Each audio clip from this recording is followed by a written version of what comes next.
Assalamualaikum warahmatullahi wabarakatuh. Hai kaula muda semuanya yang saat ini mengambil jurusan akuntansi. Wah, berarti kita satu server ya.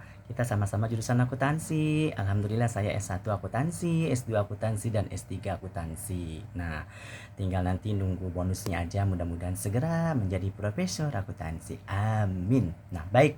Teman-teman semuanya, alhamdulillah di tahun 2024 ini karya saya bersama dengan teman-teman bersinergi, yaitu sudah ada ini di tahun 2024 ya, karena total semua buku udah hampir lebih dari 31 buku ya. Untuk tahun 2024 ini alhamdulillah ada juga di beberapa di Gramedia. Ini di tahun 2024 kita alhamdulillah telah tanda kutip menelurkan atau menerbitkan atau mempublikasikan beberapa buku bersama dengan rekan-rekan tercinta. Jadi kita bersinergi untuk para ilmuwan-ilmuwan di bidang akuntansi, yaitu pertama adalah ada buku akuntansi keuangan, kemudian manajemen sumber daya manusia, kemudian sistem pengendalian manajemen, kemudian perpajakan dan akuntansi pengantar 2, dan juga ada manajemen pemasaran.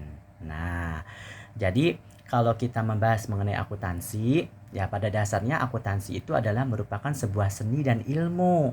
Nah, seninya di mana? Nah, kita membahas dulu pertama seninya, bahwa akuntansi ini adalah bisa dibilang merupakan eh, ilmu sejarah ya. Sejarah yang sifatnya adalah berbicara mengenai transaksi-transaksi yang bersifat finance atau keuangan, untuk kemudian nanti menjadi sebagai bahan keputusan pengambilan ekonomi atau keputusan di bidang bisnis. Nah, sementara keilmuannya sendiri, akuntansi itu terus nantiasa keilmuannya meningkat terus. Dari dulu kita hanya kenal dengan akuntansi keuangan, kini juga kita merambah kepada beberapa akuntansi lainnya, seperti akuntansi manajemen, akuntansi biaya, manajemen biaya, kemudian akuntansi tentang pengeboran minyak, akuntansi sumber daya manusia, kemudian akuntansi lingkungan hidup, dan banyak akuntansi-akuntansi yang lainnya. Karena pada dasarnya semua keilmuan itu kan berasal dari satu pusat sumbernya, yaitu ilmu filsafat. Nah, dari filsafat itu bercabang-cabang, salah satunya adalah cabangnya ke ilmu sosial, dan ilmu sosial menelurkan kembali kepada ilmu, salah satunya adalah accounting atau akuntansi. Jadi, pada dasarnya kalau kita berbicara mengenai akuntansi, ya berbicara mengenai 5 hal ya, yaitu aset, liabilities, ekuitas, revenue atau sales, dan tentunya expenses. Nah, jadi nanti mereka akan di-cover oleh 2 blok, yaitu yang pertama adalah bloknya bernama rekening real dan rekening nominal. Di mana rekening real ini dia terdiri dari aset, liabilities, dan ekuitas. Sementara dari rekening nominalnya dia terdiri dari apa coba? Ya, betul. Pendapatan atau revenue dan expenses. Nah, sebetulnya 5 hal itu yang ingin dikembangkan oleh akuntansi. Nah, kemudian di cover juga nih oleh lembaga-lembaga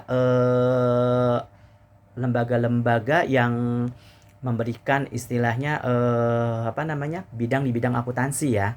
Ya, yang legitimasi di bidang akuntansi, khususnya untuk di Indonesia itu ada Ikatan Akuntan Indonesia dan Ikatan Akuntan Publik Indonesia. Bedanya di mana? Nah, kalau Ikatan Akuntan Indonesia itu dia nanti akan menelurkan yaitu nomor register negara akuntan atau RNA, register negara akuntan, yang nanti gelarnya adalah KCA, Certified Accountant ya. Nah, di mana nanti boleh untuk yang sudah berkompeten di bidangnya, sudah lulus ujian sertifikasi dan sebagainya, maka boleh untuk mendirikan kantor jasa akuntan.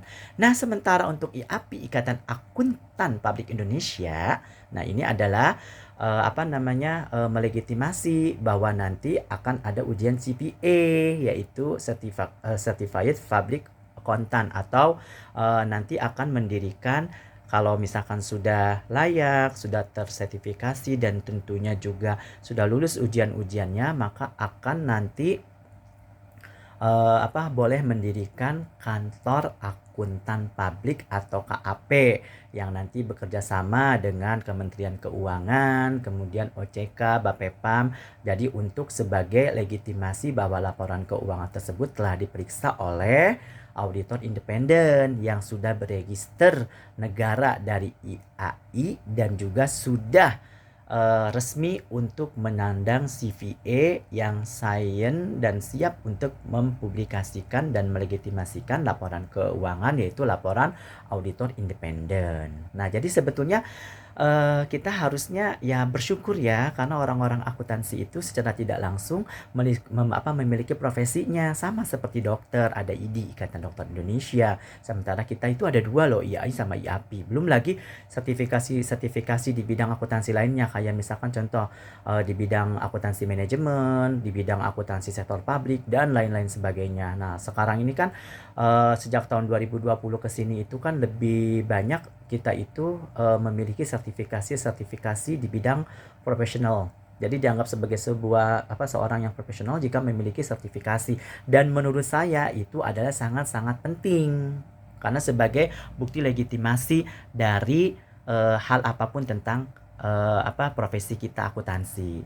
Jadi kesimpulannya apa? Kesimpulannya adalah kita harus semangat menjadi akuntan muda. Nah, apalagi sekarang kan tentu untuk yang ingin fokus kepada akuntansi syariah juga bisa. Nah, karena kan standar akuntansi itu selain standar akuntansi keuangan, juga ada standar akuntansi pemerintahan. Untuk yang entitas konvensional bisa dia berkiblat kepada standar akuntansi keuangan atau SAK di Indonesia atau FASB, kemudian ada IFRS-nya juga. Kemudian juga kalau misalkan untuk yang di pemerintahan bisa kepada standar akuntansi pemerintahan, kemudian peraturan pemerintah nomor 71 garis miring tahun 2010 ya. Nah, itu jadi nanti banyak dipelajari. Jadi kita itu akuntansi itu menurut pendapat saya ya, insya Allah selama kita kompeten di bidangnya dan tentunya kita dekat dengan Allah Tuhan Yang Maha Esa, berdoa, berjuang, berusaha, insya Allah tidak ada kata istilah nganggur. Jadi cuan atau duit itu insya Allah akan datang selama kita mau dan mampu. Catat ya, mau dan mampu. Nah, baik, akuntan muda senantiasa dekatkan diri kepada Tuhan Yang Maha Esa sesuai dengan agamanya, dan juga satu hal ya, menjadi profesional di bidangnya. Ayo, setelah lulus S1 akuntansi, langsung ke profesinya akuntan, kemudian langsung S2, langsung S3. Karena Indonesia butuh kalian semua, akuntan milenial muda ya. Oke, baik, mungkin itu saja dari saya dengan Dans WR2F menyapa Anda semua. Assalamualaikum warahmatullahi wabarakatuh. Berkarya bersama, bersinergi untuk kemajuan Indonesia. Salam cinta mereka. Assalamualaikum warahmatullahi wabarakatuh. Salam sejahtera bagi kita sekalian. Love you all. WR2F menyapa Anda.